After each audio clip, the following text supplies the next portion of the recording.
Hey Vanity Fair, I'm Zach King, and over the years I've gotten to amass a fun collection of props that I've used in my magic videos, like this one, the giant toy car.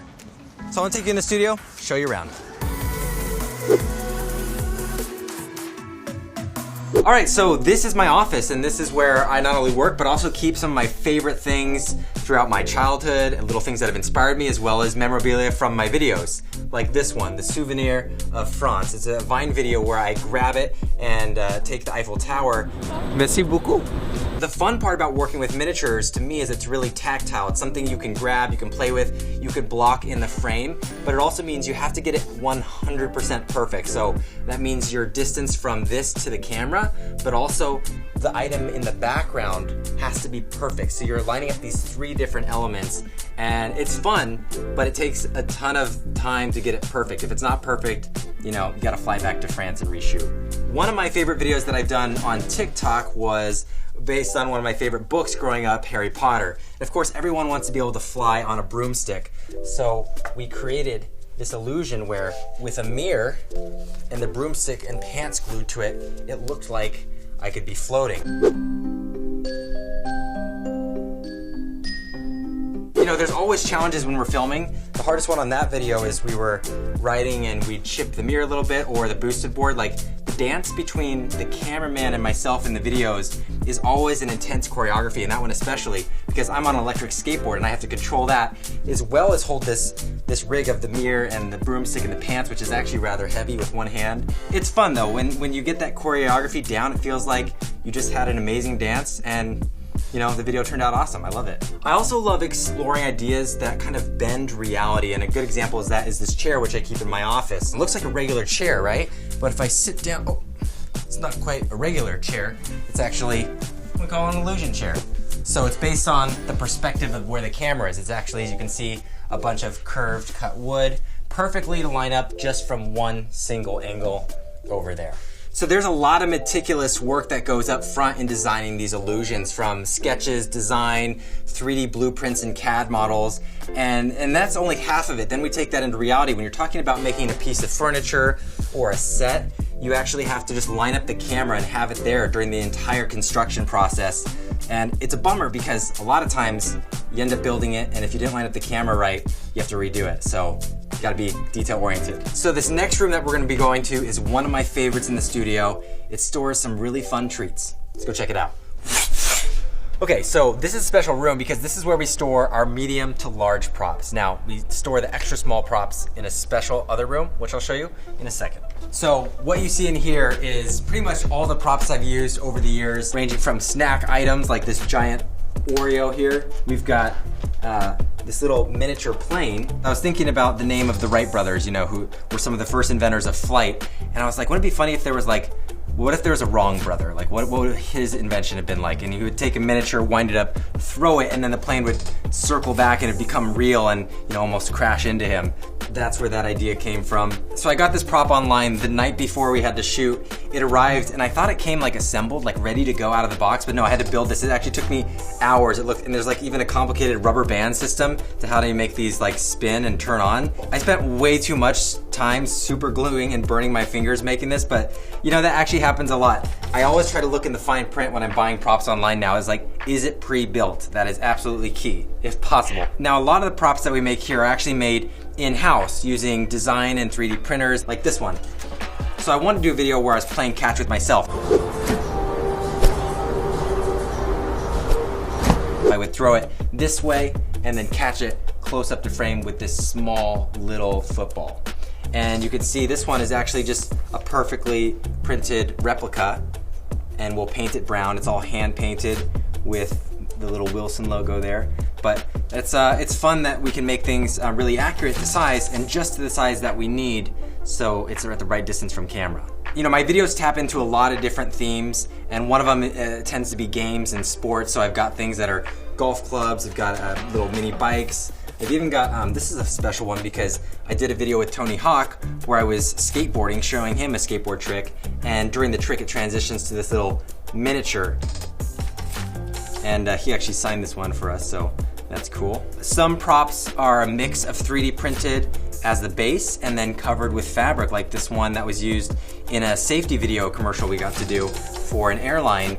And this is actually really amazing craftsmanship, all real zippers done. And in terms of the 3D printing, like things like this, my team will do that. They'll design it in 3D software, like in CAD, and then we'll 3D print it, and we'll usually do several different sizes so that when we show up on set, we don't know exactly where the position's gonna be based on, it could be a different camera, it could be a different lens that we're using that day. So it's crazy amount of work, but we make 3 or 4 different versions just to scale the size. This one was completely custom designed where it's a little penguin. We needed to do an illusion, which was having the audience guess which belly color of the penguin is darker. And so we printed a series of these to show off just little tricks that your mind and your eyes play on you, even though it's not reality. When we're designing these tricks that actually play off real life principles, such as color illusions, where it has to trick your mind, those take a lot of time because we actually have to have all of our team and our friends go through these surveys and seeing what really works, what's the science behind it. And again, if that doesn't work for somebody, like out of the 99 and there's one person it doesn't work for, we still try to engineer it so every single person that sees it can have the same effect. So, things like color illusions are difficult to create. I think a lot of people, if they were to come here, they'd be like, you love like these miniatures and doll houses stuff. And it kind of looks like that because we have a miniature house set that we just used in a recent video. And it's got a mailbox, and what we did is, in the video I walk up and you end up realizing I'm really large, and you see that this was scaled down, but it was like a forced perspective trick, and I come down and grab the mail, but then the twist on it was when I turn around to go inside the house was miniature. That video took us literally months to concept and block. We'd go out to the park for an afternoon, figure out what was wrong, come back, and I think we did that several times, and finally we went out and shot it, and we just had a bunch of teenagers standing out there like eyeballing us, like looking, giving us the strangest looks. It sounds so ridiculous, but the reason this video took months and months to do and multiple attempts is because we actually just needed the certain level of grading on the field. We needed a field that went down just like an inch every 2 feet. And we actually spent a lot of time, our team, looking for that field. And so we found a field, finally made it happen. But yeah, the smallest little variables in our videos make a big difference, such as the grade of the field. People chalk up a lot of our videos to CG and just think, oh, it's a CG house that they replaced, but no, it's actually real. It has real windows and doors, and that gives it a tactile feel. That's the reason I got into filmmaking, is because everything was real. I'd watched Jurassic Park and Indiana Jones, and you knew those tanks were real, and you knew the dinosaurs, they had like real creatures that they were interacting with, and that's why I love film, because you can feel it on set. You're not walking onto a green screen room and just pretending. This is a special deck of cards because I made this video with my kids where it looked like we were creating a house of cards in the foreground, but then one of my sons walks around in the background and knocks it over. We came up with this concept pretty last minute, so I just told one of my producers, hey, we gotta spray paint the symbols, and what we do is we'll lay out these poster boards and then project the image, and then we'll trace it with paint and create stencils and then spray paint it. It's always fun to have large items. The house of cards for you. Sometimes I'm surfing the internet and I'll just see this giant thing and I'll be like, I don't know what that's for, but I'm gonna buy it. And so we bought this giant beach ball. So far, no ideas have come to mind yet, but I think something cool will come out of that. That also goes for things like this giant watch. I mean, obviously you need to tell time, but you really need a watch this big? I don't know what this is for. That's the beauty of ideas. For me, I do just randomly buy things online if it feels like I could get some future inspiration from that. That's why there's such an eclectic range of items still here that we haven't shot with. So out of all the rooms in the studio, this room is by far my favorite. I've actually only been inside once because it requires a big shrinkage process. This is where we house our extra small props.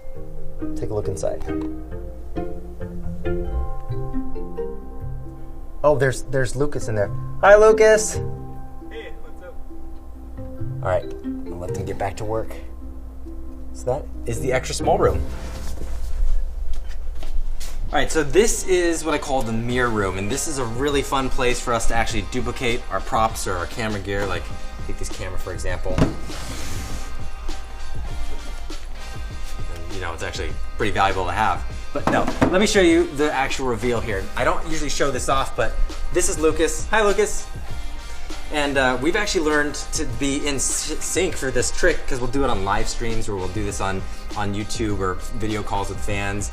see things like this. And we just have practiced so many times that we're kind of in sync for stuff. This is also an area that I'll use for things like a painting where I get completely covered in acrylic and crawl out of the wall. You know, that'll be done here. But it's a fun mirror to have. Trip people out in real life.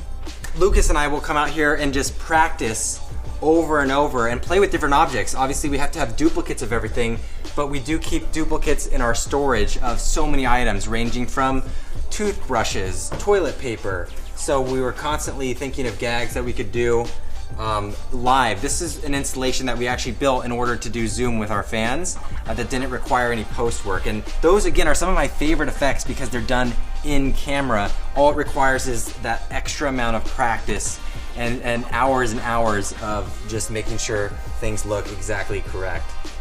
So I hope you guys enjoyed that exclusive prop tour and you got a little inside look into the magic. I'll see you around the internet. And just in case you're wondering, it's a common question, I do all my own sound effects.